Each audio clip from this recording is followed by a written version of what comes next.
clean it up for us accordingly. So hi, Amy. You know, our screen is limited here to just like 6 people at any given time. So I'll keep scrolling through as people join. But just know that we have an interesting interface here. But we're happy to see people. Please feel free to use the chat if you want to communicate with us. It is open for you to chat with us. We're just going to give it, it's 7:31. I'm going to give it another 2 minutes because people are coming in, and then we'll call to order and get started. Yeah. So everybody enters this meeting muted. That's just what we're using WebEx, which is what the town uses for their meetings, just so that we have a little bit more security because we're working on a safe space here. And so yeah, like to Gina's point, use the chat box if you really need to get our attention, because I think it'll light up for us. And so, but you know, we certainly don't want people to feel, especially when the time comes, that they are, you know. Yeah, there may be calling people that if we don't know who they are, we're going to need them to identify themselves. Cameras on, maybe. Like we'll just have to have some security, protocols in here. Yeah, just with the chat open. Yep.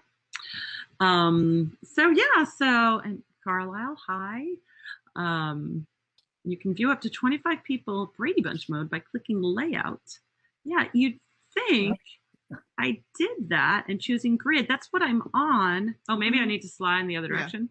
Yeah. Nope, that makes it bigger. See, hit layout. That's where I am. Static, right? Side by side. I was in grid and it was only showing me 6 people. I don't know why. What if I do Karen, try sliding the. Yeah, we did, and I did. It's as far as I might. If I go to full screen mode, then I'm probably going to lose the. Yeah, then I lose the chat. Nope, it still says 6. Yeah.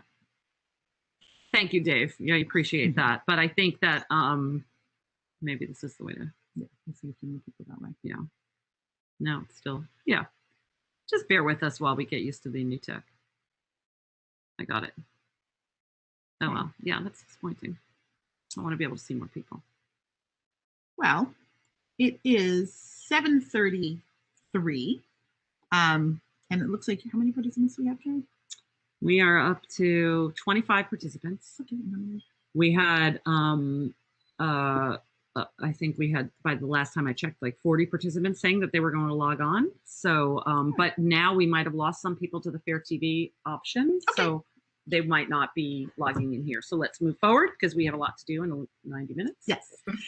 So we'll get started. I'll call the meeting to order. Thank you all for joining us tonight for this special meeting, which is a virtual roundtable discussion of the Racial Equity and Justice Task Force. My name is Gina Ludlow. I am one of the co-chairs of the task force. This is Karen Lynch. She's also a task force member. We have a few task force members on the call. I see Doug Bunnell, Annie Dingra, Sandra Tallman. Who else is here? But Jason's on. Jason Sherrod. And then lots of people that we've known for a long time. So first off, we want to start by thanking you very much for joining us.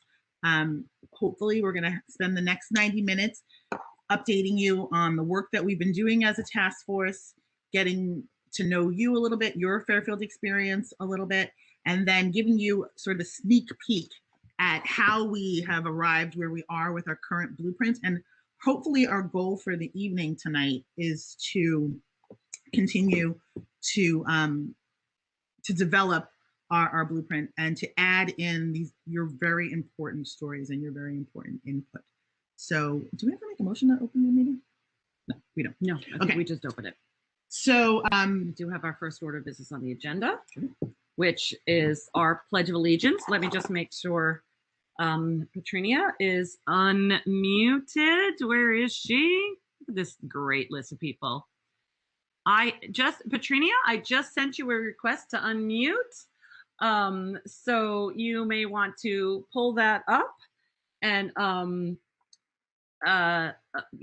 yourself, because what we're doing is we have invited one of our kind of what? Oh yeah, which reminds me, before we get started, I really need to thank Karen, Matt Danzer, Betsy Mcneil, and Katrina Cash, who worked together diligently on doing this meeting, which seems very simple, but had multiple emails to pull off. So I want to thank them because they are people who show up at the task force meetings every week.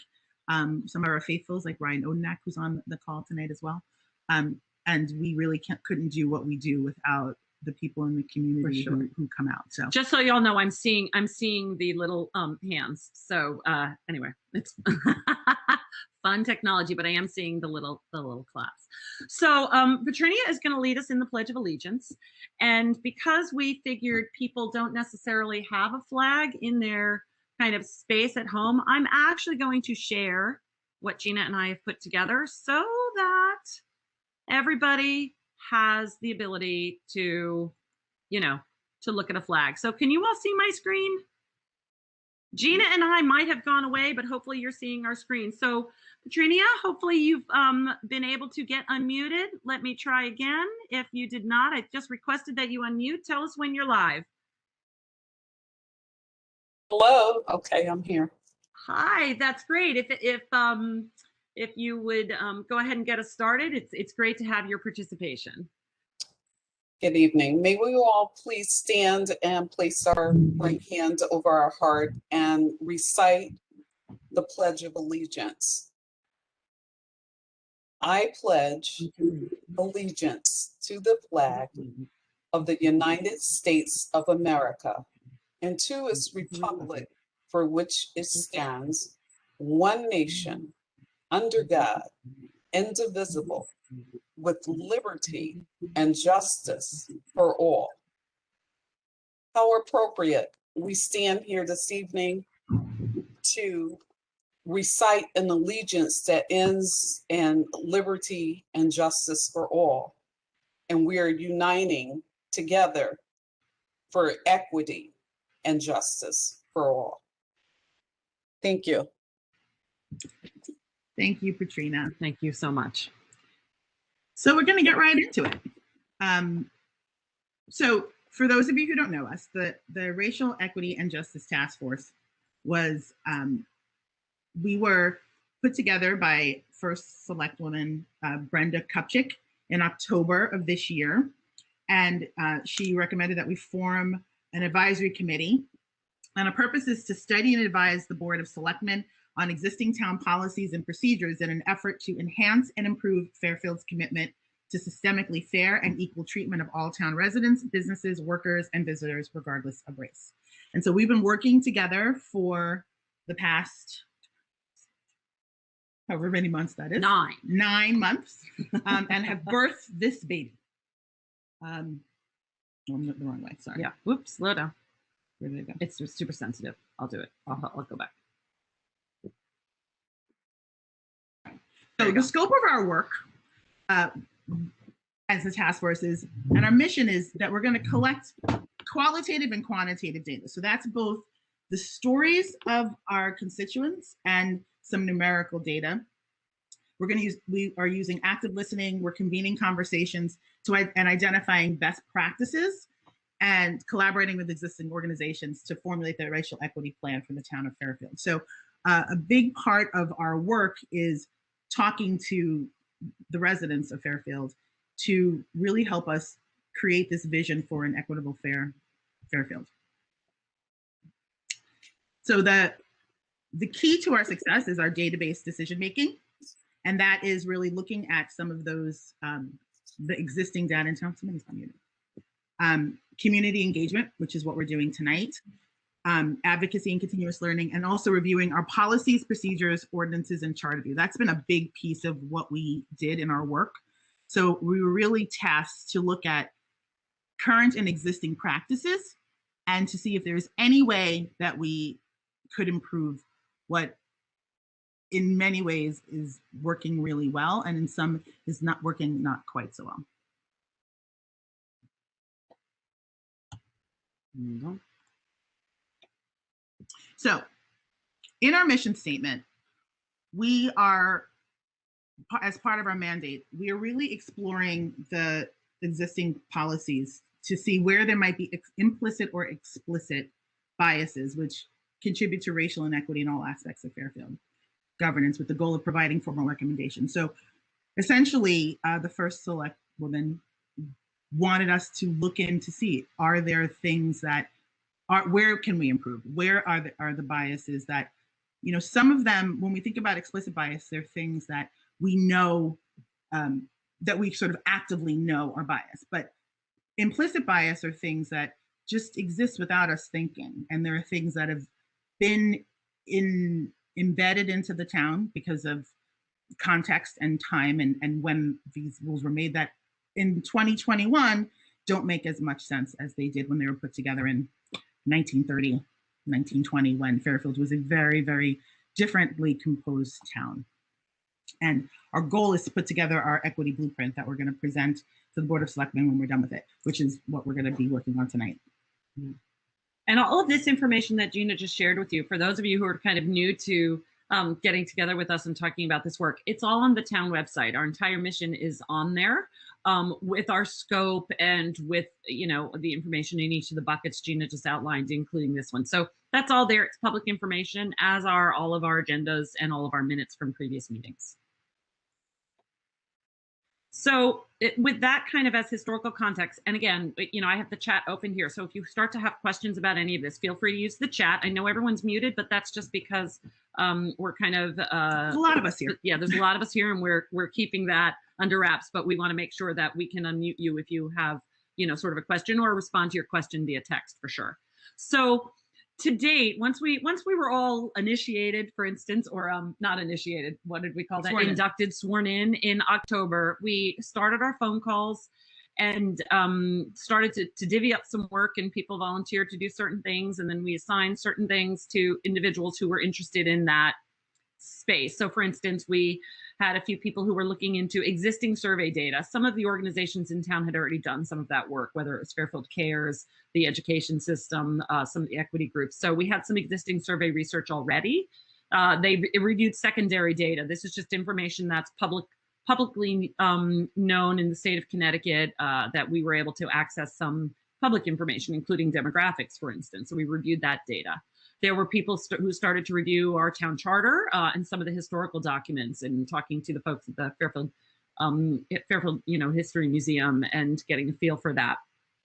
We also conducted deep listening interviews where members of the task force interviewed people in key areas of town, for instance, whether it was governance or history or education or housing, policing, law enforcement, HR. So we had these deep listening conversations with leaders in those areas, and also with individuals who were a little bit kind of lower down on that kind of hierarchy in those different departments, so that we could really start to get a feel for what they've seen, what they've experienced, what they have heard in the context of the space where they operate, and what they where they felt the need lie.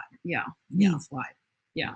And then we had some speakers attend our meetings. We had one of the individuals, Lanesia from the Fairfield Equity Coalition. She came and presented some of the stuff that the youth groups have been working on. And so the Fairfield Equity Coalition is a group in town of young adults and current students who are really looking in a very in-depth way. I think it started last summer with a number of alumni who really wanted to look more deeply at the education they received in the town of Fairfield. And so they sent out a survey to, I think, 400 students to get their feelings about what they felt about their education. And they've been working to make recommendations to the Board of Education based upon their experiences as students. And they are now working with the current students as well to really to revisit how they see their education in Fairfield, you know, could be better bolstered. They got out into the world and realized that there were things that they felt like they did not experience here that would have made their experience better. So they're really advocating with the current school board for making changes within the schools. Yeah. And then another guest speaker that we had was Ken Barone, who's, I'm getting his title right by reading it, Project Manager of Connecticut Racial Profiling Prohibition Project, CTRP3. And he was working on behalf of the Institute for Municipal and Regional Policy at the Central Connecticut State University. Fascinating data on policing in not just Connecticut, but also in Fairfield, and some of the disparities in stops, for instance. They specifically look at racial profiling stops all over the state. They look at all 173 municipalities, and every year they look at, they sort of pull out specific towns for areas to address. And I think their 2016 or 17 report, I'm not sure which one, focused specifically on racial profiling stops in Fairfield. And so they collected tremendous amounts of data about stops in town and about racial profiling and stops in town, and then presented that to the police station. Yeah, we have a question that's come in. What is the percentage of teachers of color in Fairfield over the last 20 to 25 years? I would say not many, Amy. Yeah, John Whaley might. John Whaley is on the call. John, I don't know if you know that, the percent of teachers of color in Fairfield. John Whaley is at Fairfield Ward, and he's doing great work there, and may have that information. If not, Amy, that could be really interesting for us to find out. But yeah, that's a great question, and we'll definitely look into that. Yeah. Let's see. So some of those guest speakers, and I'll get you something. See, John Whaley's going to be on the job. Thank you, John. So let's see. So we had these people. We also had people from other task force or other committees, standing committees. The Sustainable Fairfield, that committee came in, and the Strategic Planning Committee, they came in to speak to us. We started researching best practices in this space, and we actually looked at that from a lot of different focal points. There are some communities that are much further along in this work than the town of Fairfield is. So we looked at what they were doing, but then we also looked at communities that hadn't even started this work yet. So, and looking at best practices all around. And then finally, and one of the kind of most important things that we'll talk about is we reviewed the CCM Racial Equity Toolkit. And we started to realize there's actually a great blueprint, kind of template, if you will, for cities like ours. CCM, for those of you who don't know, it's the Connecticut Conference of Municipalities. Again, reading from notes here, it's the state's largest nonpartisan organization of municipal leaders representing towns and cities of all sizes from all corners of the state. They have 168 members, different municipalities that are members of the CCM. So it's a great cross section of our state, again, representing all different sizes. And, the things that they do, not only are they interested in this work, but they collaborate with the Connecticut Division of Emergency Management and Homeland Security, for instance, the Department of Emergency Services and Public Protection. They are working very hard with the Connecticut Department of Public Health, all for kind of emergency management, emergency response. They have energy programming. So it's not just equity work, right? They look at purchasing to data management to demand response when it comes to energy. And we all know how important that is when we, lose power and have storms. They provide cities with information technology tools, with IT professionals, but things like cybersecurity and data backup, disaster recovery, things that our IT guru, Dave Kelly, probably loves. They offer executive search consulting to help with hiring for people to lead the different departments in town. And they have other tools that involve taxing or tax policy, budgeting, CapEx, capital expenditure planning, financing, economic development. So things in this, contract negotiations. And they also this year, or the last year and a half, started offering coronavirus resources, youth resources, sustainability resources. So they are a resource for a lot of different things. I'll deal with my dog in a minute. So the reason why hear my dog. we really looked to what is the best resources, what is best practices, and we really felt like by going to CCM, whose main purpose is to outline best practices across all of those spaces, that they would be a great resource for us to sort of anchor our work. We actually talked to someone from CCM about how they did their work, because they're working with the National League of Cities, who really work all across the country. So when we talk about kind of how we came to this work, it really was by trying to investigate what are best practices around the state and to help Fairfield to reach those same goals. So that's sort of where we started and what we've been doing up until this point. Tonight, our goal is really to, as our last one, which is to have a community roundtable discussion. So the purpose of our discussion is really to, when we look to CCM, and we're going to, at the end of tonight, really go through some of the key areas that they outline that we should address. We wanted to make sure that we were representing the citizens of Fairfield within the blueprint, that when we present to the Board of Selectmen, that they understand that ultimately this work is about people, all of the people in this town, you know, making Fairfield a place that feels safe and comfortable for every single person who lives here. So what we're about to move into kind of on our agenda, and Betsy, you'll see I just kind of cued you to unmute. I'll invite you in just a moment to share something with us. But where certainly also, if you have questions on what Jeanette and I shared, that's sort of the first line item, or the, you know, on our agenda is like a little bit about us, a little bit of background about our background and the work that we've done to date. So if you have questions, you can fire them away in the chat. But we want to move on to the next section, which is where really we're going to invite people in to share their stories first and foremost. And that would be stories that are of their personal experiences, stories of incidents of racism, and perhaps more than just individual things, which we know happen, but also that are more along the lines of, or not more along the lines, but also along the lines of within the structures that we have in place, within the education space, within law enforcement, within some of those areas that we're really trying to look at in our town where we can maybe make some positive movement and forward progress. So start to think about whether there's a story that you'd like to share with us. And what I'm going to ask is, if you do have a story, go ahead and put in the chat, I have a story. We'll start to manage that because we want to be able to invite everybody to share their stories if they have one to share with the group. We're also going to take comments after, but we want to make sure we start with the stories and then we go to comments. We want to make sure that people share their stories without people commenting about those in particular. We're going to just actively listen to people and hold our comments till after those stories have come forth. So if you have a comment, you can say, I have a comment. If you have a story, you can say, I have a story. Before we do that, so you all understand the sequence. Hopefully you all understand the sequence that I just shared. There's stories first, comments afterwards.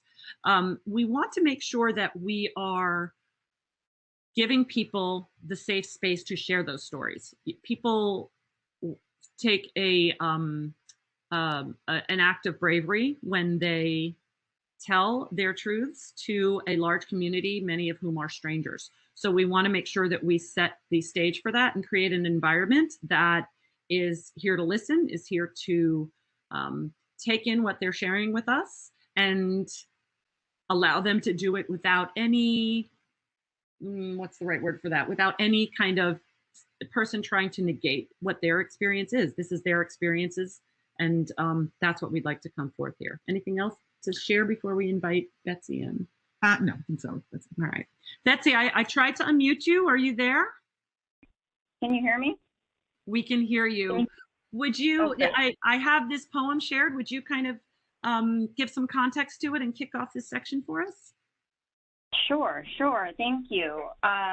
So I am engaged in a lot of these conversations, or try to be as much as I can on my own. Hold on one personal second, Betsy. journey. You know what I believe I need to do? Could you state for the recording your name and your kind of street and town? Just your name is fine. Just your name is fine. Just make sure you state your name before you speak in these calls. Sure. Sorry. This is Betsy Mcneil, resident of Fairfield. In some of my own personal journey work and conversations around race and social justice.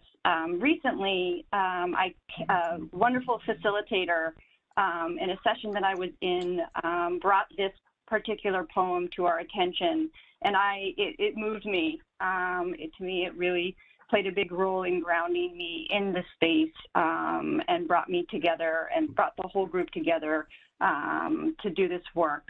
So we wanted to share it with you today. I want to give credit to the facilitator with L. Roberts of KJR Consulting, who brought this to my attention. And this is a poem by Mickey Scott Bay Jones called Invitation to Brave Space.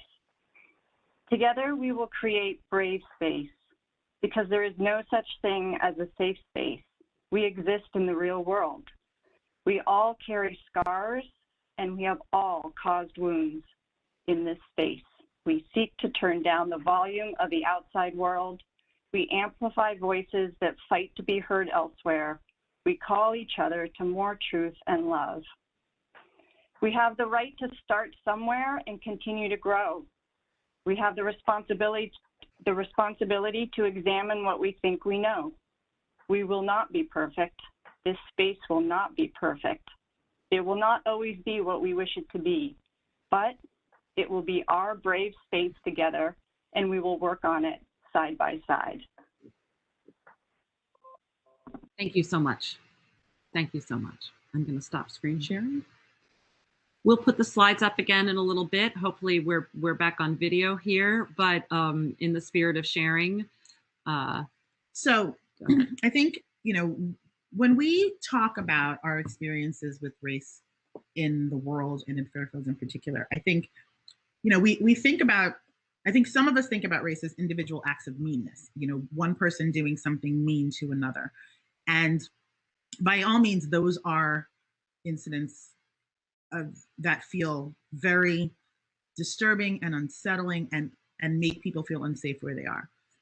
What we can do as a task force is really think more deeply about when these things happen, is there a way that they're supported by existing structures? So, when something happens, we can look at it as one incident, but we can also pull back the camera a little bit and say, where could we impact this incident and make a change? So our goal tonight is to really think about things from that perspective. Where are the things that we as a task force can intervene? Because unfortunately, we can't change people's ideas we can't legislate people's ideas. That's not what happens in this country, but we can say that we don't have to support them with our existing structures in town. That as a community, we can help the Board of Selectmen recognize where we can intervene. So I want to start off by giving you an example of exactly what we're talking about.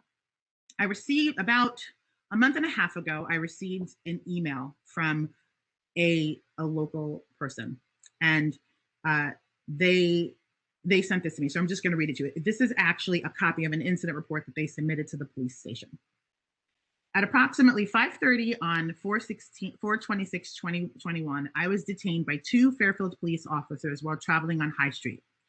When both officers approached my vehicle, they began to ask me a series of questions. During their questioning, they did not attempt to ask me or identify myself or ask for my vehicle registration. After I stopped answering their repeated questions regarding my whereabouts for the day, they informed me that they were in search of a Black male driving a blue car, who they said had entered someone else's house. As you can see from the image of my car and registration, my car is not blue, it's gray. After a few more questions, which seemed to convince the officers I was not the Black male they were seeking, they told me I could leave.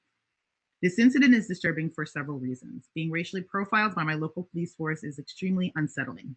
Given I was traveling with my 8-year-old son, I am quite disappointed in the complete lack of professionalism exhibited by these officers. It would be interesting to know how unjust actions like these can be prevented in the future. So the family went in and made this report. As a result, the chief and so Chief Colomaris and Lieutenant Felix Esposito actually investigated the incident. They pulled out all of the all of the data. They pulled out the 911 call, the dispatch calls, the police videos, and they set up a presentation and they invited the family to come in and to review it.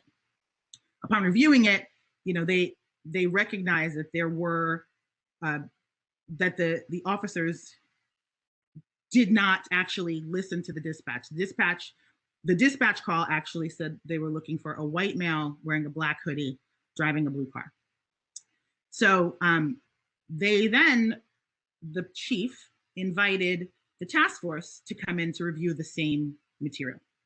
So we came in, actually Karen and I and Bev, who's another one of our task force members, went in and Chief Calamaris and Lieutenant Esposito actually went through the entire presentation with us. So I think, you know, step one that I think is really interesting when we're talking about what we can do as a task force, they recognized that there was a problem and they reached out to us for advice to say, help us look at this and say, you know, is there something else that we can do here? So we sat down, we went through it.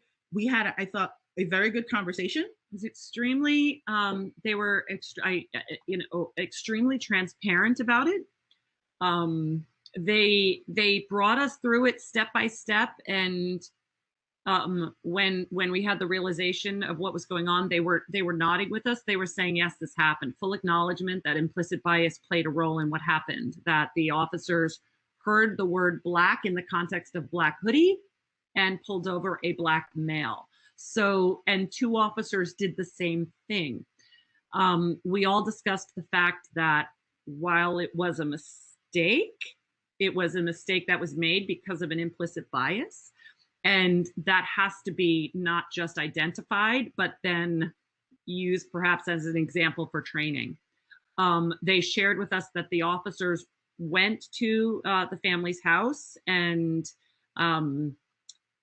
you know, and had a long conversation with them. The chief, they really worked to kind of make some ground with the family to make sure the family was comfortable, and the family felt comfortable with talking to us about it. And then they were very, again, comfortable working with us about it. So not only did the incident, it wasn't handled in a way that was defensive, it was handled in a way that was productive and constructive and in collaboration, which led to the next step. So then as a result of that meeting, they then sent an email to us inviting us to the most current round of interviews. They really wanted to kind of take a look at their interview procedure to see if there was any way that we could work with them on the process. So generally the process is for officers and 2 civilians. They invited us to be one of the civilians on the panel that interviews new police hires, new candidates. And so we were able to participate in that. And again, through that day, we were able to really talk about the composition of the police force and how you can really look at, you know, what can be done with the process to make sure that you can actually get a wider array of officers who are more representative of the full community. And really, there was a lot of conversation during the day, and we really kind of talked about the work that we do, the work that they do, and we worked there was a very great collaboration. Yeah. And we, you know, I got off the phone with Lieutenant Esposito earlier today. He also has invited us to work with him on developing the further development of the interview procedure, because we talked a little bit about where there could be biases in the procedure. So again, it was really about this incident then led to not only discussing the incident with us, having them look again at their hiring practices. And in addition, another thing that happened, which I just happened today, was they're bringing in a woman called Amy Herman who does a presentation on the art of perception that she's done with the NYPD, and she's going to be presenting in September. So when we look at this incident, this was an incident that was really hurtful to people in town.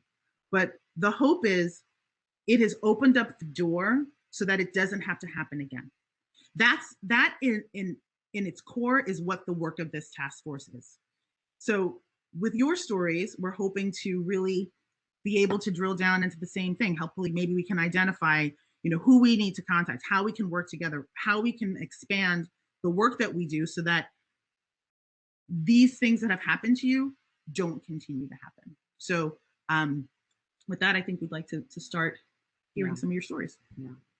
Anyway, thank you for listening to all of that, because for us it's a bit of a beacon of hope, and we're just so grateful to the chief and Lieutenant Esposito. So again, we want to do that for you too. So the first person who would like to share a story is Jennifer Barahona. We have to click on you, Jennifer, to unmute you. So just give us a moment. Where are you? Boy, we have so many Jennifers. I sent you a request to unmute, Jennifer. Did you get that? Did that come through to you? I did. Thank you. Can you hear me? Great. Yeah. And after Jennifer would be Sunila. I'm surprised I was first, but thanks. I don't have a kind of formed story. I just want to say I've been a McKinley parent for 8 years, and anyone who knows Fairfield knows that's saying a lot in and of itself, that there has just been a historical perception of McKinley as less than, and it's shrouded in I think there's this, my daughter who's now at Tomlinson will say, people tell her, oh, you're from the poor school. And so they equate diversity of our school with being poor, and that is perpetuated. And she heard it as soon as she started commingling with peers at, a summer camp, Park and Rec, and others. I had in fact, the gentleman who wrote in about being pulled over on High Street, we were looking at a home on High Street, and my realtor called to say to the other realtor, we want to come and look at a house over near Fairfield Woods Library. And the realtor said, well, if they're looking on High Street, I'm sure the house I'm showing is out of their price range. And then the third one was a colleague of mine at the time, when I said, we're moving to Fairfield, and my husband and I grew up in Fairfield County. My husband is Latino, and we chose Fairfield, and really specifically this area because we felt it was a little pocket of diversity that we wanted. And she said, that's the McKinley district. Is it too late to close on your house? You can't send your kids to that school. And 8 years in, my son will be a 5th grader next year, and I'll have 9 years under my belt at McKinley, but I see it. We saw it this year again with the racist graffiti that I was so glad to meet John Whaley that day, and all the kids that descended upon McKinley to spread the positive graffiti on Martin Luther King weekend. But this is a long time reckoning that needs to happen in Fairfield in the way that we treat the children coming out of that school. It's abhorrent, and appreciate you hearing me out tonight. And I see some other McKinley moms on this call that I'm happy to see too. And I will yield the floor and mute myself before my dog starts working. Thank you for hearing me. Dogs solidarity. Thank you so much for sharing, Jennifer. I really appreciate that. Thank you. Sunila is next. Sunila, let me go to you. Hold on. Oh, the tech. Where is it? All right, I'm requesting that you unmute now. The request was sent. Did you get it? Yes, I got it. Hi, my name is... Sure, yeah. My name is Sunila Fadl. I just moved to Fairfield last May. And we just started sending our kids to, I have twin boys in 1st grade at Burr. They just graduated, but we just started from remote to in school back in April. So it's all been very, adjusting to be back in school and, just being social again and around people and in a new town. So it's already been sort of a tough adjustment. But we had an incident where, again, I know that they've been taught, in Black History Month, and there was a video that was played around Martin Luther King Day to sort of teach about that. And it's a tough concept, I understand, for 1st graders.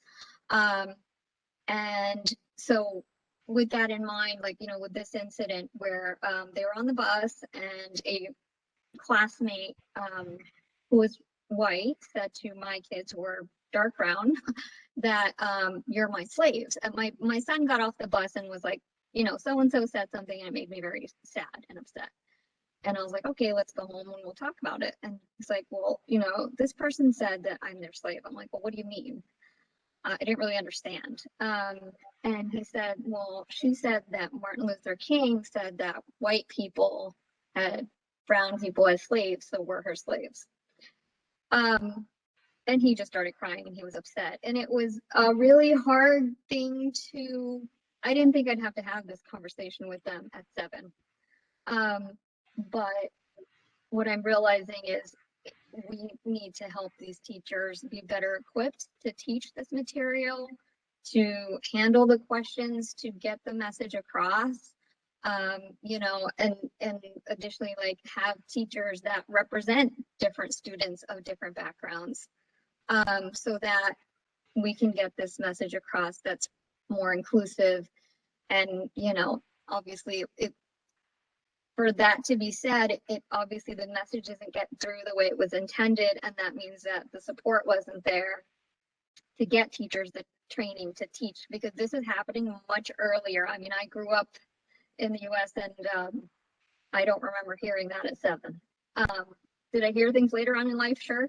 And that's what I was prepared to do with my own kids, but I didn't expect that to happen at such a young age. So it's definitely something that I think we need to help support the community and schools. Thank you so much for your story. Next, we're going to have Jennifer Elwood.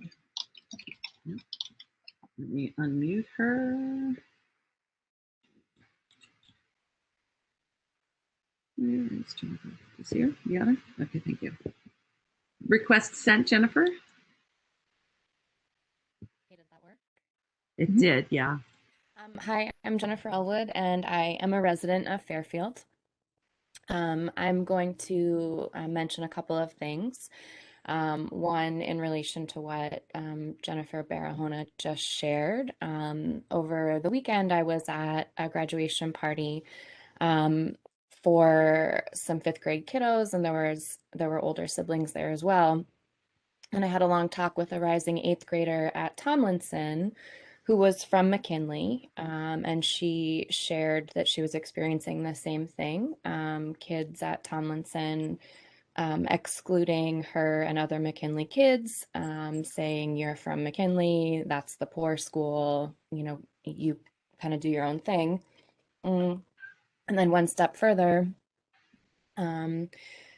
without revealing too many details, kids in her school were also making fun of her mother based on her grammar. English is not her first language. She speaks many languages, but because her English grammar was not the way they thought it should be, they were making fun of her, equating ignorance or I'm not sure what with the way that she spoke. Other students who are now in high school have also communicated the same thing to me about their experience having been from McKinley and being very looked down upon and separated as a result. The story that I have to tell is my daughter's story, so I feel a little bit hesitant to talk about it, but I'm going to try and talk about it from a systemic context. So this particular one happened in school.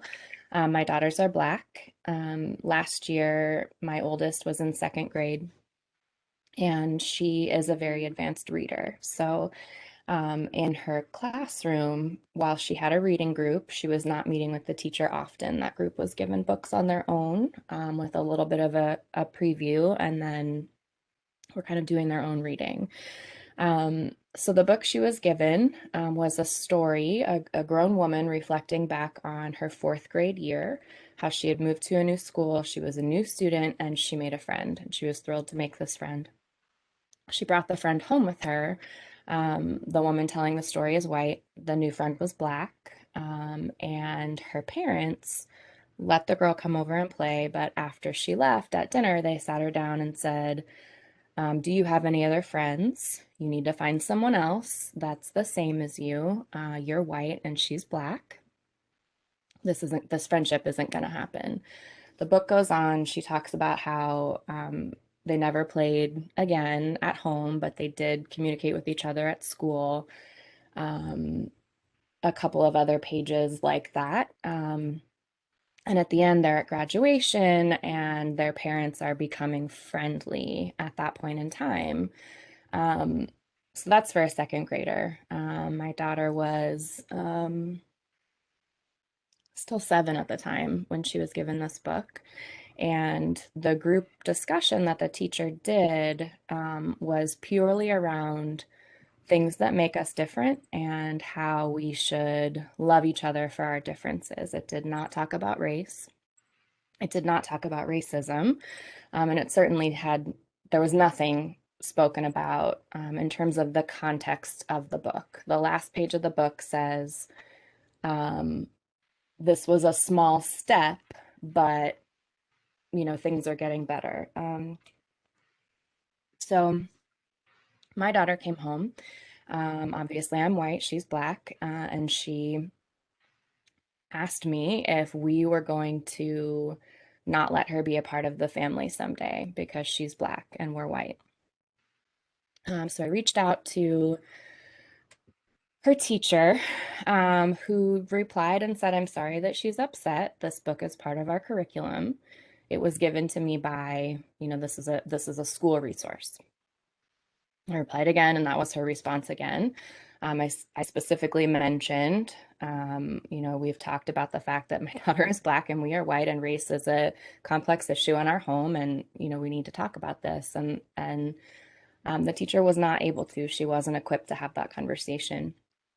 So I went to the principal, and the book was removed from McKinley. And the principal had a lot of conversations with me, and we are actually working together in some other ways, which is fantastic. But the point is, the teachers, even in McKinley, where there are many countries and many ethnicities represented, do not have the tools to talk from a factual and supportive perspective about race and racism with children. And it causes way more harm than actually talking about it. And it is essential that our teachers are equipped to have these conversations because it's happening for our kids.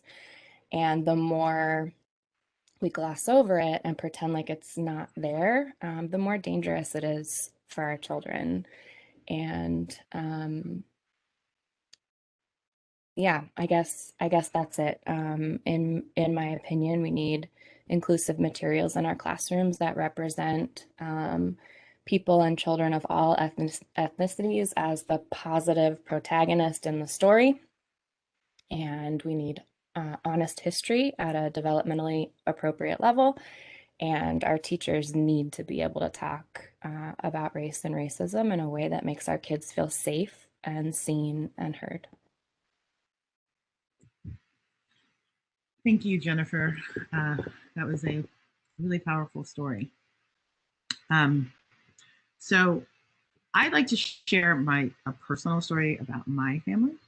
I have 2 children who came through the Fairfield schools, a son and a daughter, who had very different experiences.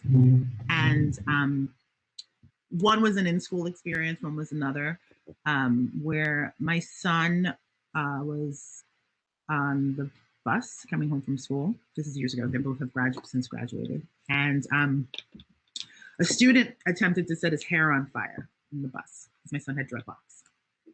And he'd been harassing him, calling him names for a while. And so I called the school immediately as soon as he got home, because he got off the bus, completely stunned. And this was a previous administration, so it's not the current headmaster. And while the response was swift, at no point did anyone circle back to my child. It was sort of like, okay, this is handled. We handled the other student.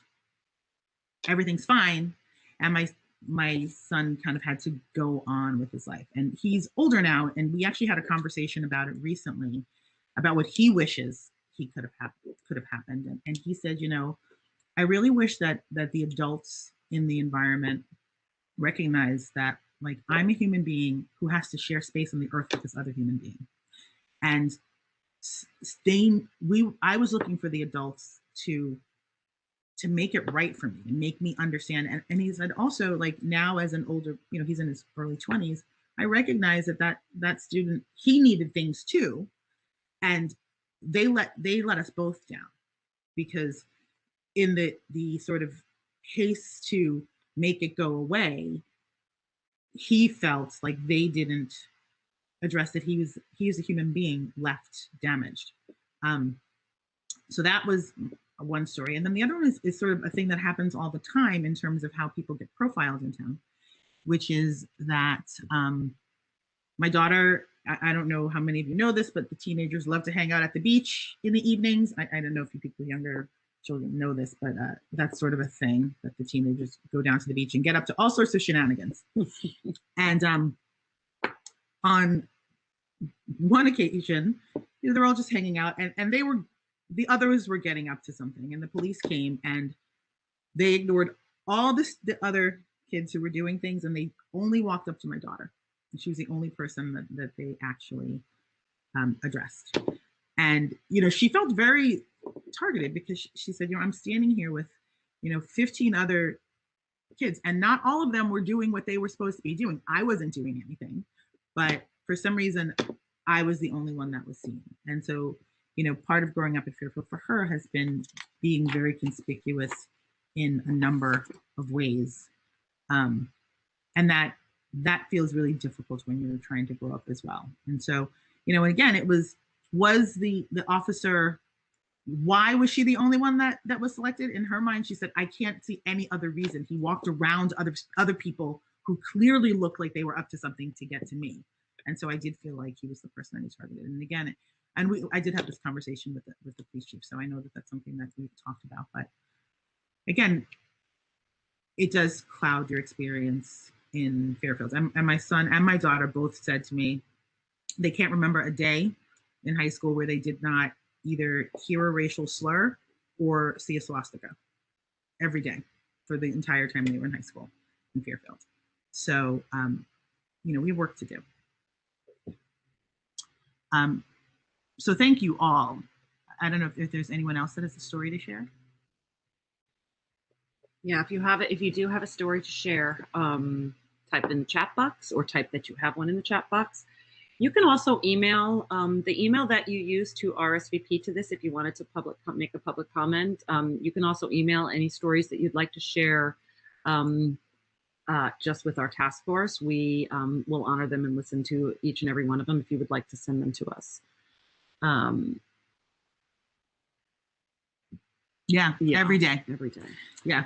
There was another incident too where one of my daughter's friends, a young man who's Jewish, they were walking down the street with me one day, and her friend said, you know, there's this boy who's been bothering me. And he sent me a picture that this other student had been sending him. And it was a picture of him that he had taken a class, very similar to what happened just recently, with the swastika drawn on it, and, you know, a racial slur under it. And I forwarded it right to the principal, who again addressed it, but not in the same way that a recent incident was addressed. It was sort of addressed quietly and pushed aside. And I think that's what students were very upset. Okay, thank you. Yes, I see. Thank you, Molly. I'm going to have, a hand is raised. Okay, thank you. I don't know who got there first, Amy or Reverend Lord. Why don't we have Amy go first, and then we'll have Reverend Lord. Yeah, so Amy, I'm going to unmute you. I just sent that request. Hopefully, did you get that? You're yes. unmuted, Amy. Yeah. Okay. All right. So I have a few stories, but I think I'm going to save stories to email you, Equity Task Force, you know, especially those stories of my children. But I do want to just share with regard to anti-Semitism.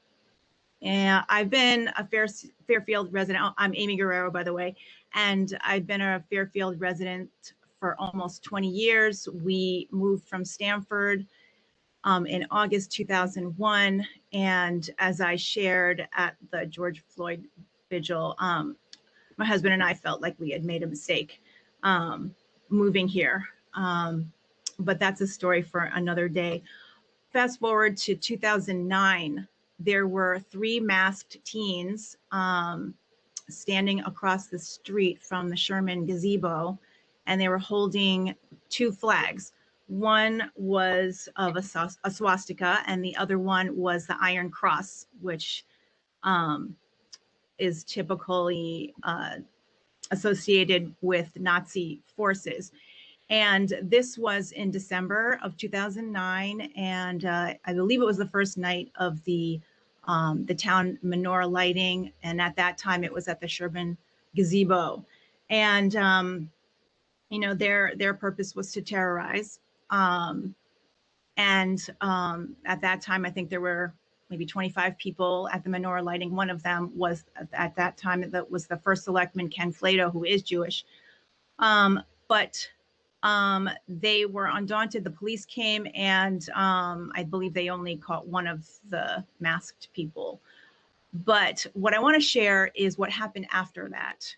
And there was an ecumenical gathering of the Fairfield community at a synagogue. And my whole family went, and our kids were really little then. And it was just great.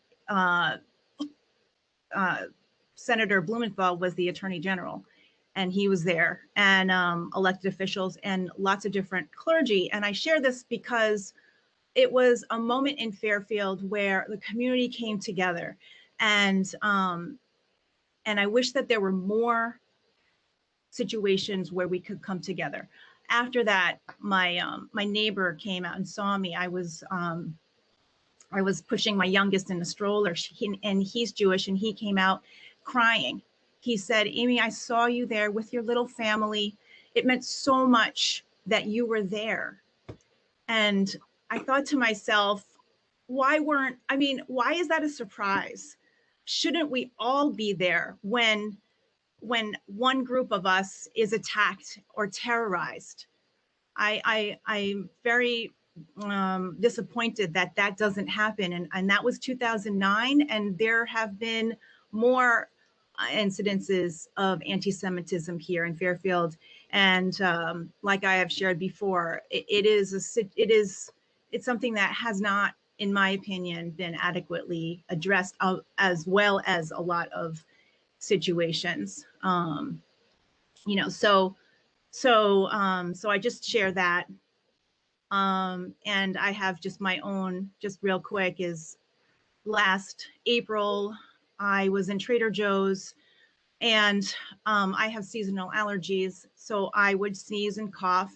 And let me tell you, the glares, that I experienced going food shopping during the pandemic were just overwhelming. And I kept that in, though.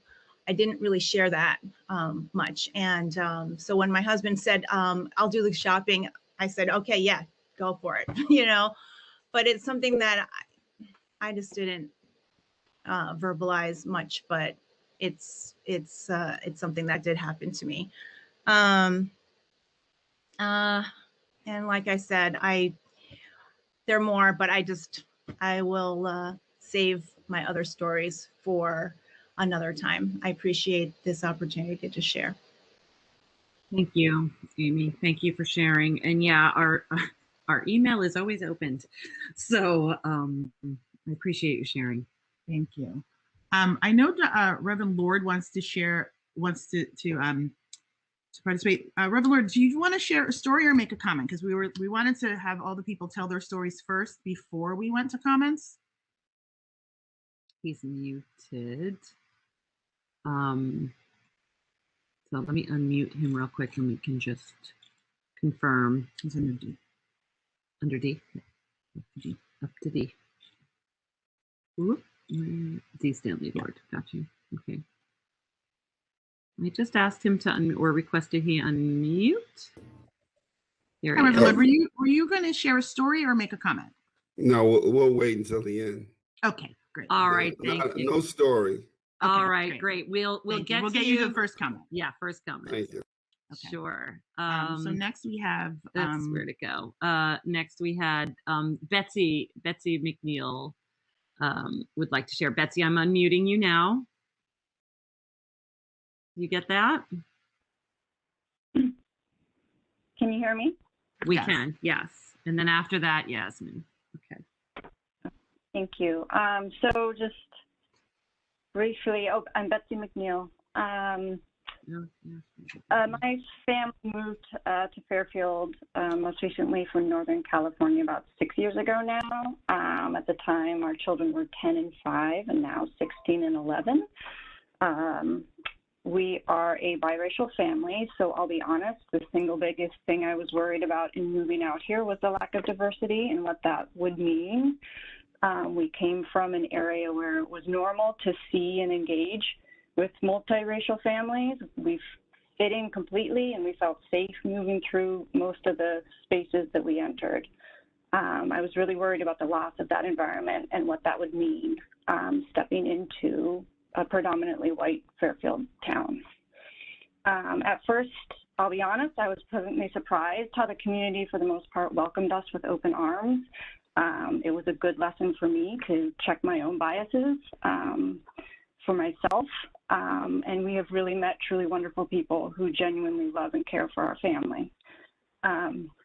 But my husband and I are more than keenly aware that Fairfield is no different than so many other spaces and places we move through.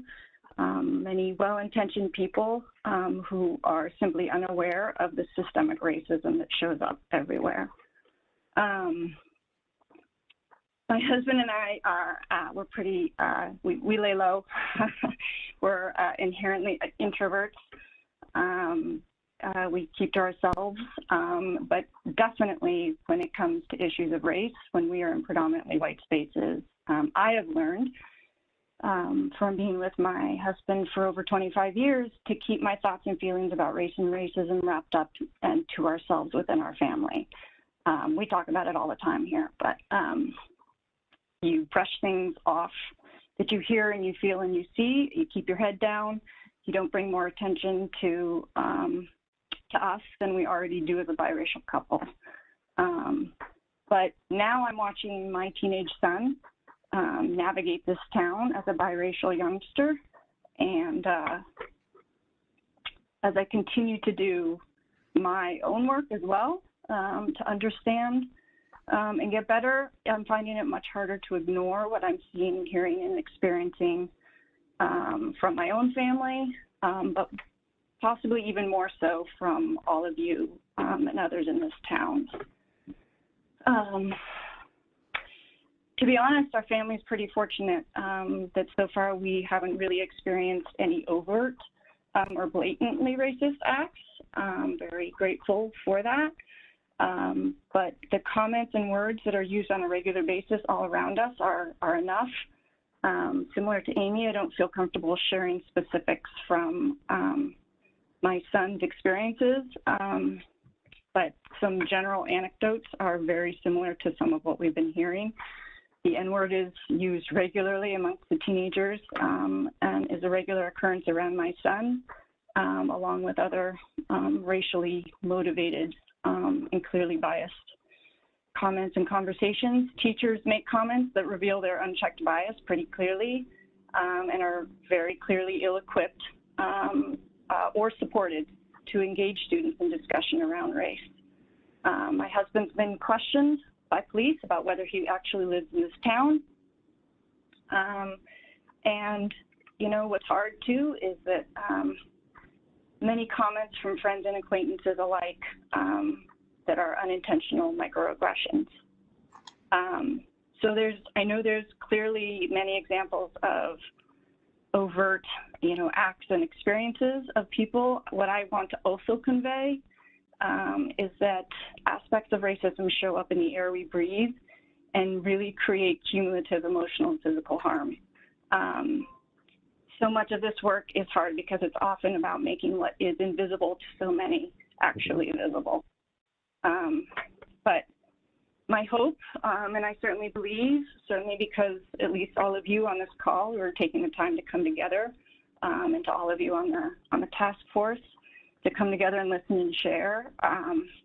We have a lot of work to do as a town, but I'm hopeful that we can make it happen and create change.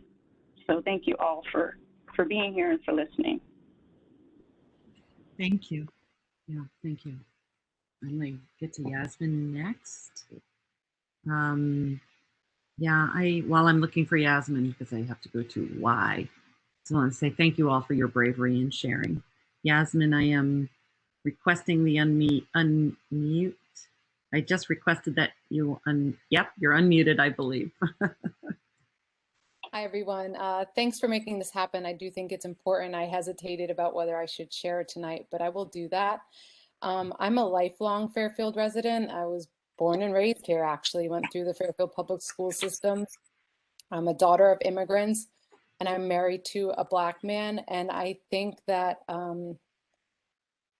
I'll just point out a couple of stories that would probably show biases or systemic racism without getting into too much detail. But my husband, who is also an immigrant and from Sudan, will rarely go to any of the town municipal buildings by himself because he feels that people don't treat him with respect. They don't know what he is here for.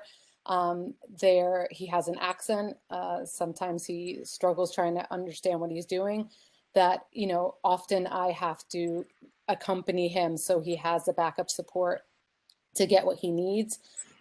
In fact, once he went on his own to get our marriage certificate from the town, and they literally tried to convince him for 5 minutes that his marriage certificate wouldn't be there because I guess in their minds he could not have been married in the town of Fairfield. So I then was watching my 2 children and actually my brother's 2 children. I walked to the town of Fairfield, went to the same office, spoke to the same woman, did not tell her who I was, requested the same information.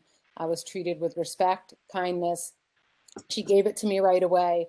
And then I went to her superior immediately, cried in her office, explained why I was there and how devastated my husband was about that experience. I feel that, you know, unless you walk in these shoes or you walk side by side, it's hard to believe, but I'm also Muslim. So my father was Muslim, my mother was Christian. I was raised in this town, always proud of my Middle Eastern culture, spoke 2 languages, multi-religious, you know, a child of an immigrant. I mean, we lived the American dream, and certainly my husband is also now living the American dream. But I'll tell you that I would say there are a small handful of people that just know now that my daughter is Muslim. It is not something she shares openly and widely like I did with pride. And I think that,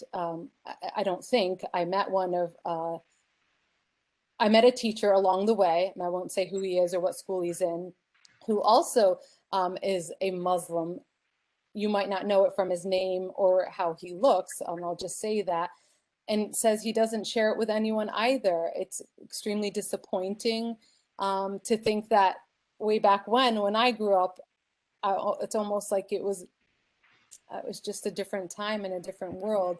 I will also say that the teachers in the schools, even though sometimes their hearts are in the right places, they are certainly not equipped with handling children who are dealing with issues and making complaints.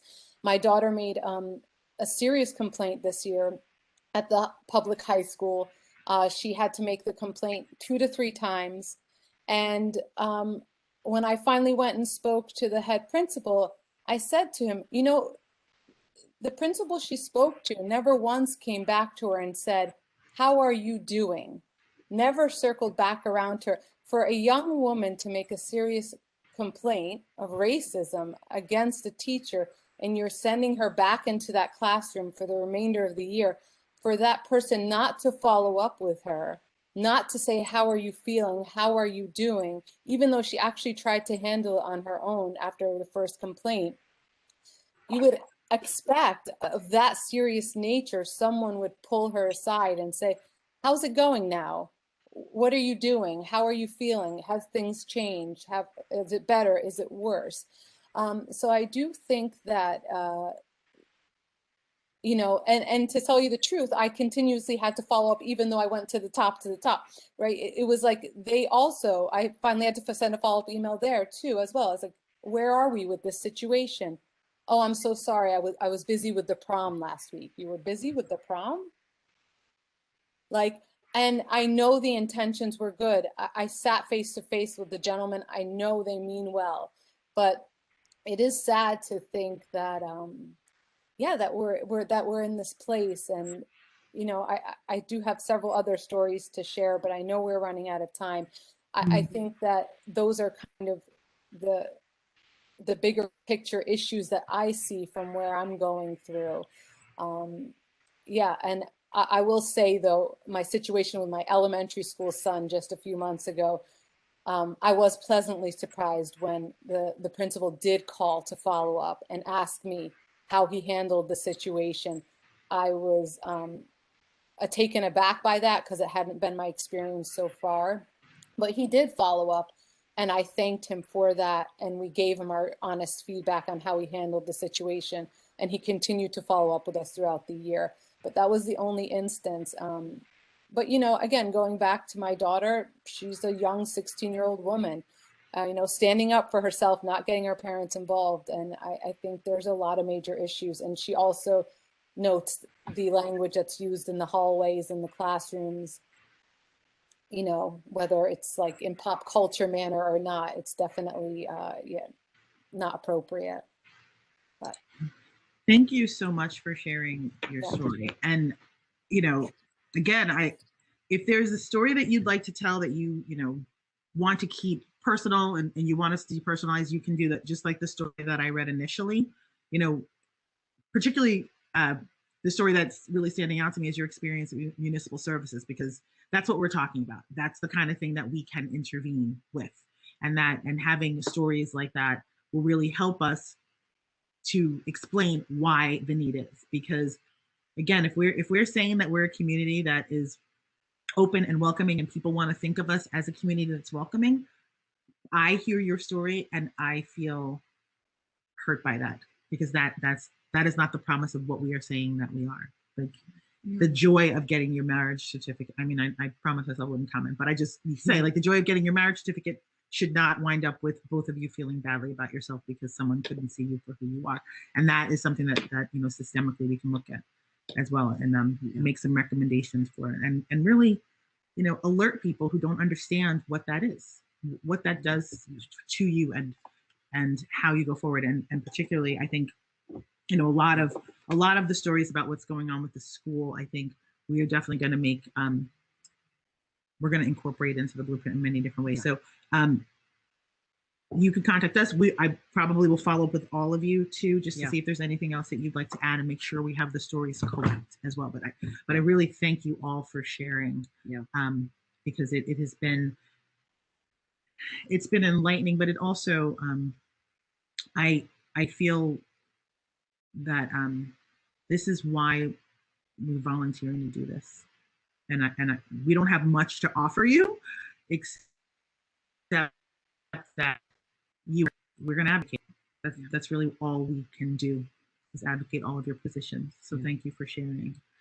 So we don't have any more stories. We're going to move to comments. So Reverend Lord, and then Amy, and then John, in sequence of comments. And it's 8:45, so a time check. Reverend Lord, I'm unmuting you now, or requesting that you can unmute yourself, I think. So we'll take your comment first, and then Amy will do yours, and then John will do yours. And we do want to save time for our last agenda items. So I'll be watching the clock just so you all know, but I think we just covered this slide. We'll follow up with the, okay. All right, Reverend Lord. Good evening, all. Good evening. Thank you for your courage this evening, for those who have spoken and told their stories. It's heart-wrenching to hear these stories. The Greater Bridgeport NACP is behind you and with you. the Greater Bridgeport NACP has also offered to train your administration within your school systems on diversity, sensitivity training. The superintendent has accepted our proposals. You have teachers within your system that really shouldn't be there. We had a student who had graduated 4 years ago. She just graduated college and was telling us a story, and she broke down and cried. We're talking about 6 years later because of something her teacher said to her about her culture. That type of behavior within a is intolerable. It is our job as NACP to help teach, rule out, weed out those who maybe this is not a profession for them. And we will help facilitate that process. And we will name names when it comes time that certain teachers in your school district do not belong teaching students because of their own personal bias. We all have them, but sometimes they need to realize them, and if they're not going to be in line with what is good for our students, then they need to seek a different profession. So we're here to help. We're here to listen. I've just found out tonight at our general body meeting that, which everybody's invited to every fourth Thursday night, we have our general body meeting of the Greater Bridgeport NAACP. Follow us on Facebook, get the link. You don't have to be a member to come to our meetings, but you should become a member. You should come in support of what the work that we're doing, because we're speaking out, we're being noticed. We do a lot of pressers, as you have seen, and we're here to really support everybody. And if we can be of service to you, and we'll be in touch with email with you as well. And I really want to be a facilitator, a resource to help, especially those who are going through. We're also going to be meeting with the students. When I say meeting with the students, it will not be the adults. It will be college students, because students listen to students. They don't want to listen to our old heads. Let's be honest. They don't want to listen to the parents. So what we do, we have college chapters that will come in and talk to the students and deal with the issue of race and how to talk about race with the students and how to deal with such as if the issue happens, how to report it, how to react, and do not keep it within. Keeping it within tears you apart. And do not let them have that kind of power, because power is only given. You give somebody the power, and we're not about doing that. So we're here to help the school district. We're here to help you. And the state has also, the NACP has also agreed to come in and do that training with your teachers and your administrators for all of your schools. We first thought it was just the high schools, but no. We're starting at elementary, okay? Because this is where it really begins to fester. The incident that happened at the Ward and Ludlow, that happened at home. That started at home. And there are other things that happen there that most of you don't know about, and I'm not going to disclose right now, but that was deeply rooted for something that was going on at home. So, like I said, we're here to help. If you need to contact me, I will put my email in the chat, and you can reach out to me anytime and with our office number. So please feel free to reach out. And when you have your meetings, I'll join the list. Either I'll be on or one of my officers would definitely be gladly to be on the conversation and be part of the conversation. Because we're here, we can't do this unless we do this together. Absolutely. And we will definitely what's send you rewarding is that you have a space to talk. Yeah. That's where it starts. To have the difficult conversation on race. Yeah. Thank So you so much. we may have a town hall eventually in each city that's only going to deal with race. To have our town, let's have a difficult conversation. There was if you ever get a chance to look at it's on our Facebook page, a difficult conversation with a Black man with a police officer, difficult conversation with a Black man with a biracial couple. There are videos on our Facebook page, and they're very, very interesting and very informative. That's great. So if you share your email in the chat, yes. And if you also, I don't know if you have a link handy to your Facebook page, you can share that in the chat as well. Yes. But thank you so much for sharing, for commenting, and for being here with us tonight. Yes. And we'll definitely send out a link to our meetings as well. So we hope to see you again soon. Appreciate it. Thank you, everybody. Stay safe, please. Yeah, thank you. Connecticut, Bridgeport is only 39% vaccinated. I'm not sure about the other cities, so please, everybody, just because the state has opened up doesn't mean it's time to let go of Thank you. Gina and I, just so everyone knows, we are both fully vaccinated, which is why we are in close proximity to one another. Yeah, I understand. No need to worry about the two of us. We're good. All right. Well, make sure everybody stays safe. Thank you. Thank you. Amy, make a comment. Yes. All right. I'll try to be brief. Reverend Lord, if you're still here. Oh, I hope you. Oh, great. Thank you so much. I definitely want to reach out to you, Reverend Lord. I've been angry for a long time, and I know it eats up at me, and just keeping it in, is not a good thing.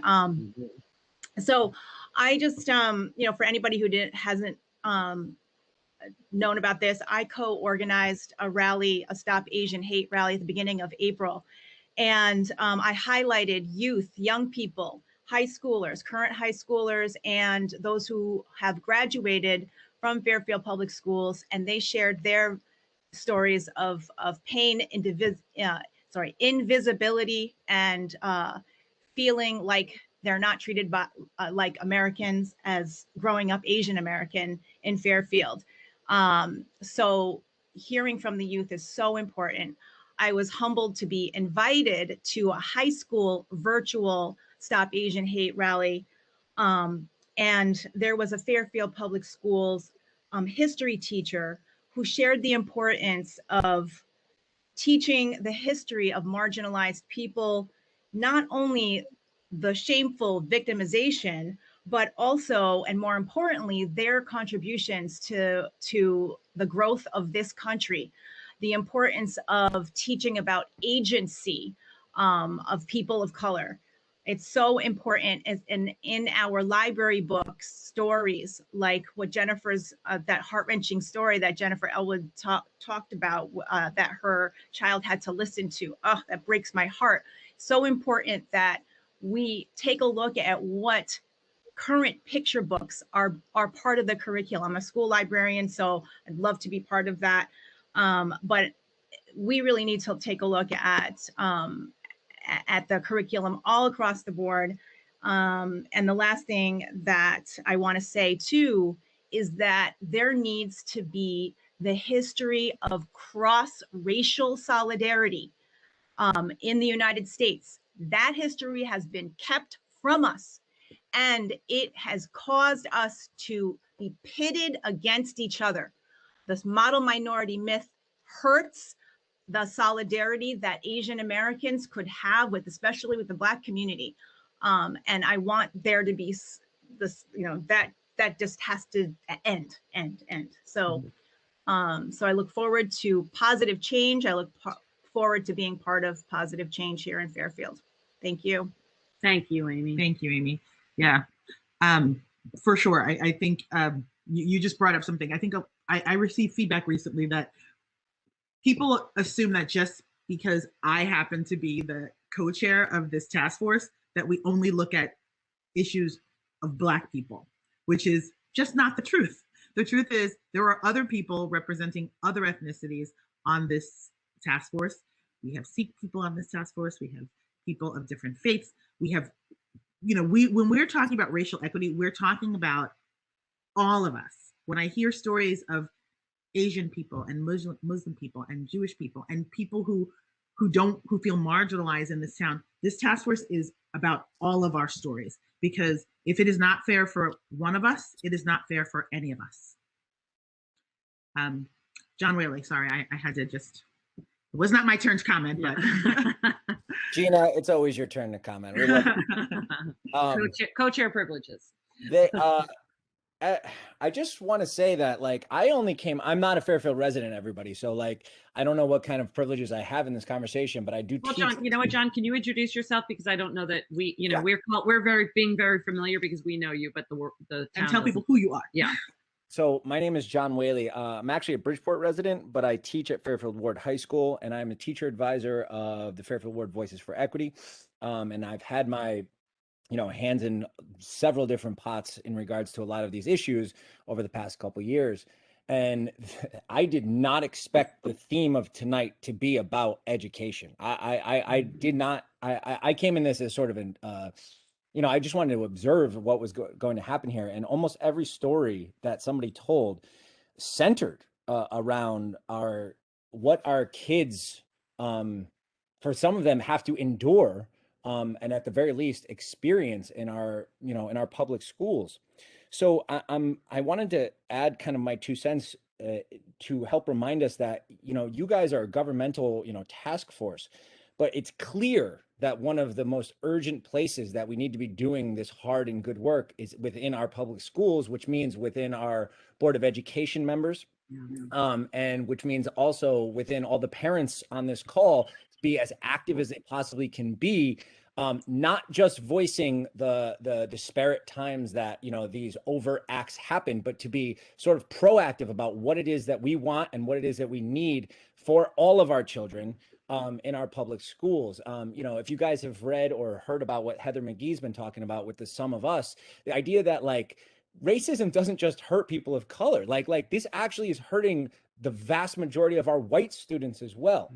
So I just want to make sure that, as we are kind of wrapping up here, the theme that's running through all of this is that what our children are being taught, how they are being taught, what we are deciding to pay for, how we are segregating students, how we are ranking and sorting students, all of the stuff of school seems to be like the front lines of all of this. So with all that we are hearing now, especially in the media in regards to this crazy, nonsensical, backlash to critical race theory and all of that kind of stuff, it's going to be extremely important for everybody on this call to make sure that you are going to be on the other side and saying, listen, this is what we want in Fairfield. We want an equitable, a just, a celebratory and inclusive environment for our students, as opposed to letting just the backlash to all of this kind of media sensationalized stuff happen. There are only a few teachers on this call, but the teachers that are on this call I know are gung-ho and ready, to work for this stuff. So try and rally some more of the parents and teachers in town to make sure that we're all, hundreds more are on the next call version of this. So thank you all for all that you do. Thank you. Thank you, John. So I think the thing is, with our task force, it's really interesting.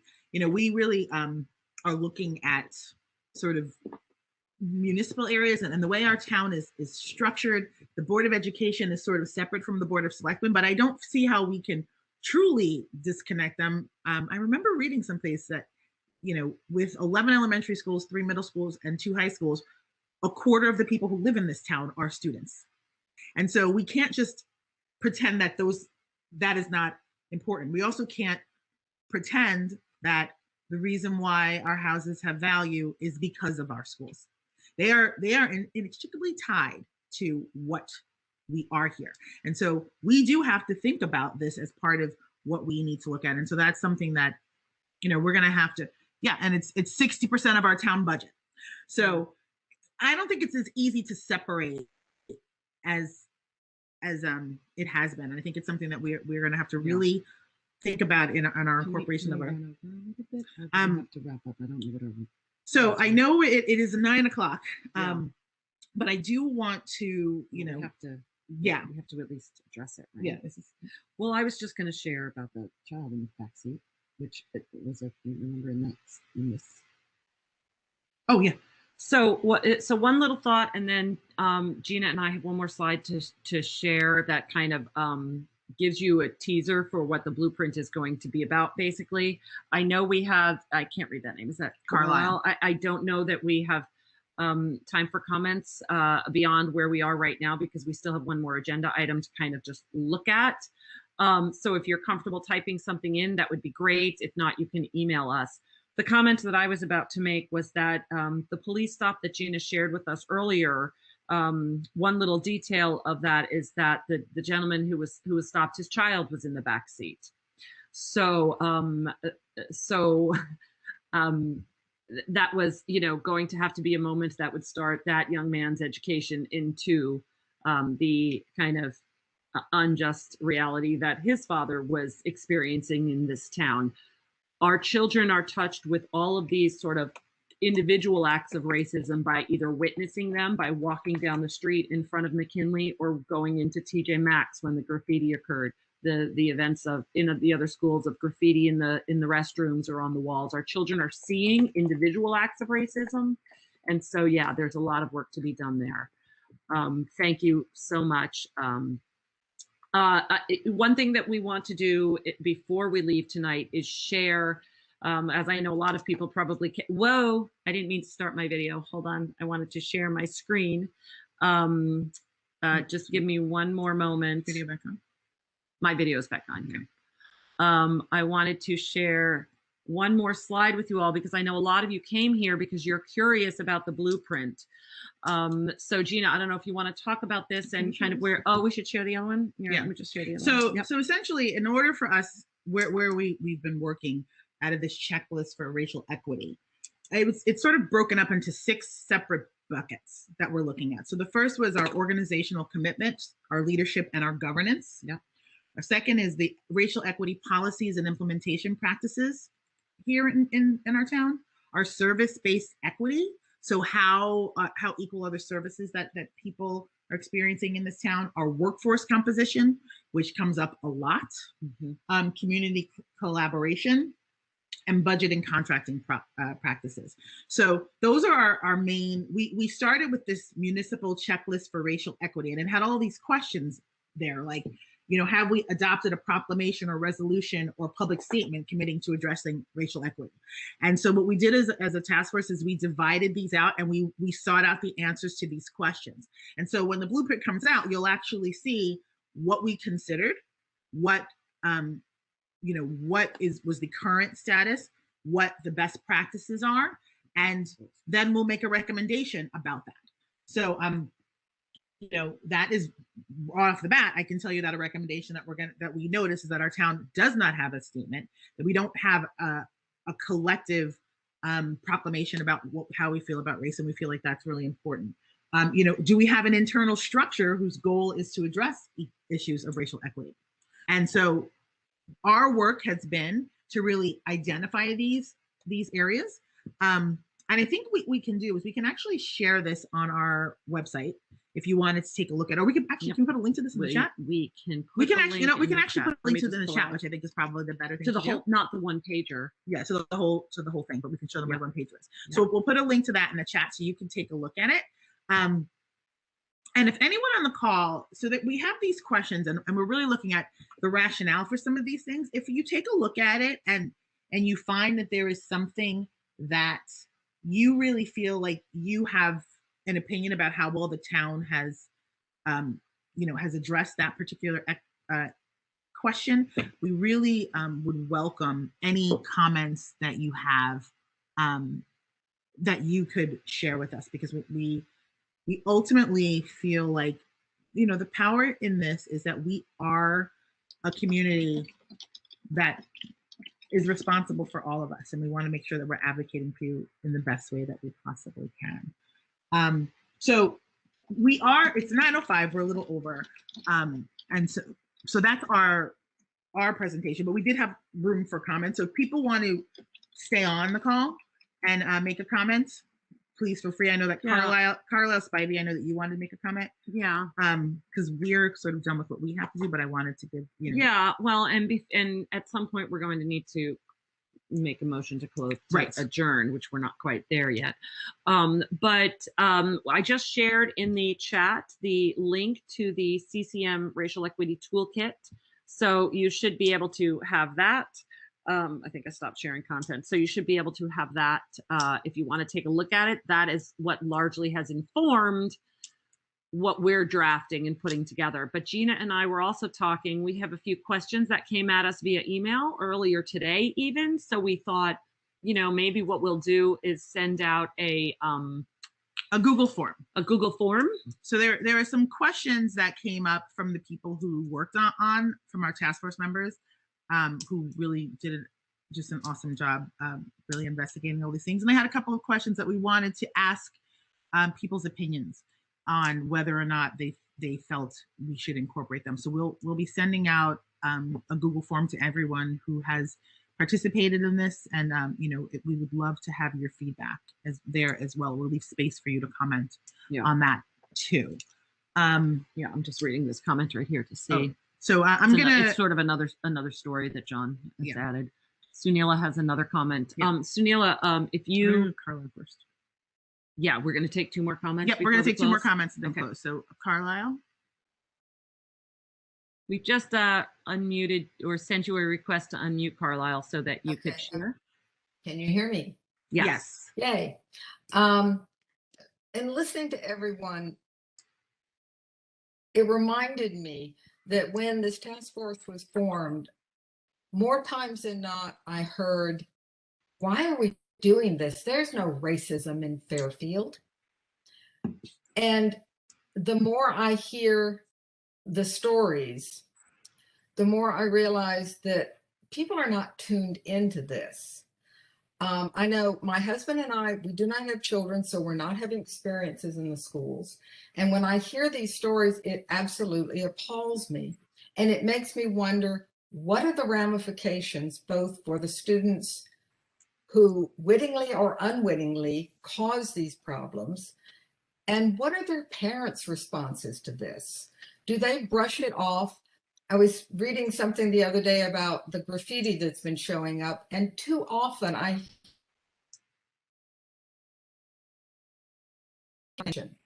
without saying, look what they're trying to get attention with, and where does that come from?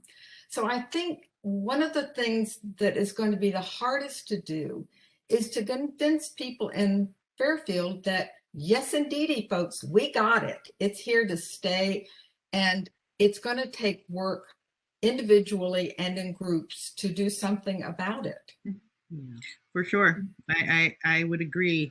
I say all the time, the reason why people should care is because you don't want your kid ending up in the patch. And really, like, I think if you can't care because somebody else is getting hurt, you might want to consider that part about it. What does that say about you? Right. We have a responsibility to every child in this town. The ones that, you know, are both the offenders and the offended. We are responsible for all of them. That is our work as adults. We're responsible for everybody. We have to make sure that we're preventing this. Yeah. Exactly. We're responsible for everybody, each to everyone else in the town. And if we're not convinced that we have a problem, how do we go about solving it? Right. For sure. Thank you. Thank you very much. Sunila. Sunila have one more. Okay. Where is she? Okay, unmuting you again or sending you a note to unmute yourself. There you go.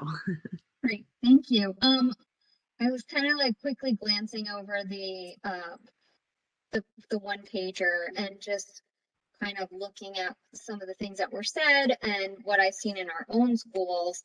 I think one of the action items or one of the bullets that you had was about, recruiting diverse people in the system. And I think for me personally, just because I have a kindergartner going in September and now two second graders, what's being done, or what kind of things can we put in place to get teachers of color, so that not only are my kids seeing someone that looks like them, but other kids are seeing people in leadership positions from different backgrounds, to sort of develop that respect and that view that, okay, this is something I'm seeing in someone that's a mentor that I look up to also.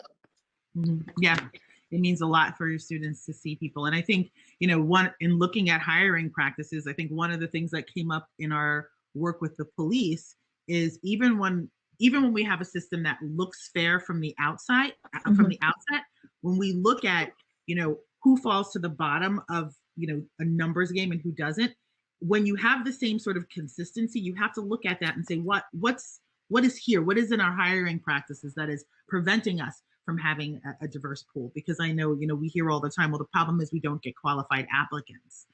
And, I applied for a job as a school psychologist in Fairfield and didn't get a call back. And so, I think I'm a qualified applicant. Somebody else thought I was a qualified applicant. They did hire me. So, I think ultimately, really looking at your hiring practices and figuring out how are your hiring practices actually fair? Where are biases coming in? Where are not coming biases? Making sure you're still getting the best, most qualified candidates, but making sure that your priority is that our students have needs too, and we're addressing all of those needs. So thank you for bringing that up. Yeah. And that is definitely something that we're going to be addressing. So I hope that we continue. First of all, I want to thank you all so much for your participation tonight. I think, Karen and I have been talking about tonight for a while, and I think it has gone, in my opinion, probably better than either of us had imagined. We really appreciate all of your time and energy that you've spent with us this evening. Yeah. We hope that this is not the last time we hear from you. We'll be emailing all of you in the next couple of days with this Google form. And we invite you to come to our meetings. They are alternate Tuesdays and Thursdays. The schedule is up on the town website under the Racial Justice and Equity Task Force. I think our next meeting is Tuesday. I think we have a meeting on Tuesday. Yep. We do need, I am currently unmuting Doug and Innie because we do need a motion to adjourn. And Sandra, I think she's via phone. There she is. Yeah. So would somebody like to make a motion to adjourn? Am I allowed to say that? No, I do. Who is that? Innie Dingra. Innie. Would anyone like to second that motion? I'll second it. Doug. Thank you, Doug. So we are adjourned, but again, I want to thank you all so much for your time and participation, and welcome you to come to any of our meetings. And you can reach us. Do you want to put our emails in the chat? I think everybody who's here has the email for the RSVP, because they all, the people that are listening online, everybody, it's on the agenda. The email that is my Gmail for Task Force Business. Yeah. So.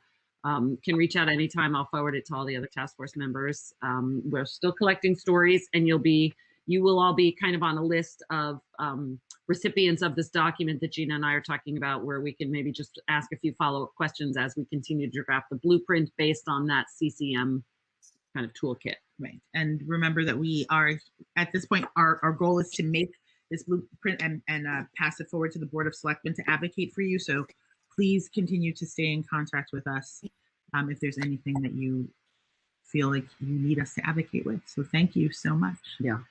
Good night, everyone. Thank you so much, everyone. Also, I need a Gina and Karen podcast. Yes. But I've not been saying I want to do a podcast. It would just be about cats. I will. Did you see the cat? We're not recording anymore. Did you see the cat that was jumping up here? Yeah. So, yes, I would like that too. I actually think that.